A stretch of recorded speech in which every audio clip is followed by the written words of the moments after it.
मंडळी तुम्हाला एक गोष्ट सांगायची आहे, ती म्हणजे आता जस्ट मी माझ्या आईला फोन केला. तर आईला म्हटलं, आई कुठेस तू? तर आई ना खरं सांगू, ती आम्हाला खरं काही सांगत नाही लवकर. का? कारण की आम्ही ओरडतो, चांगल्यासाठी ओरडतो. कारण की ना ती आता तिचं वय झालं, ठीक आहे. तर आम्ही ज्या बहिणी आहेत, आम्ही तिला सांगतो की तू दुसऱ्यांच्या शेतामध्ये जाऊन काम वगैरे करू नकोस, कारण की तिचं वय झालं आहे, तू घरामध्ये बस म्हणून. ठीक आहे. मी आता जस्ट फोन केला, तर आईला म्हटलं, आई तू कुठे आहेस? तर आई म्हणते, अगं मी घरीच आहे. तर मी म्हटलं हो का?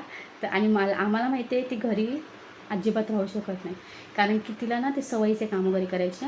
आणि म्हटलं कुठे आहेस? तर ती म्हटली, नाही अगं मी घरीच आहे, जेवली वगैरे असं तसं करू ना. तर म्हटलं हो का? तर मी मुद्दाम म्हटलं, भाऊ कुठे आहे? तर तिच्या पटकन तोंडात निघाला, भाऊ घरी आहे.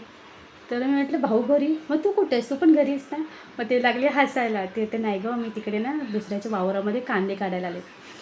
तर म्हणजे आपण म्हणतो, आपण आईला कितीही आम्ही सांगितलं ना, की आई तू आता आराम कर, तुझं वय झालं आहे, तू कामाला जाऊ नको, म्हणजे दुसऱ्यांच्या शेतामध्ये कामाला जाऊ नको किंवा काही मदत करायला वगैरे म्हटलं तरी आम्ही म्हटलं तिला जाऊ नको, तरीही ती जाणार. पण ती सहजासहजी आमच्यापासून लपून जाते. का? कारण की आम्ही तिला ओरडतो, आम्ही चांगल्यासाठी ओरडतो. पण नाही का, बोलतात ना पहिल्याचे जे आहेत काम करणारे, तर त्यांना बसून जमत नाही. आई ती आई असते नाही का, तर तिला म्हणजे तिला कळालं की मुलगी ओरडणार.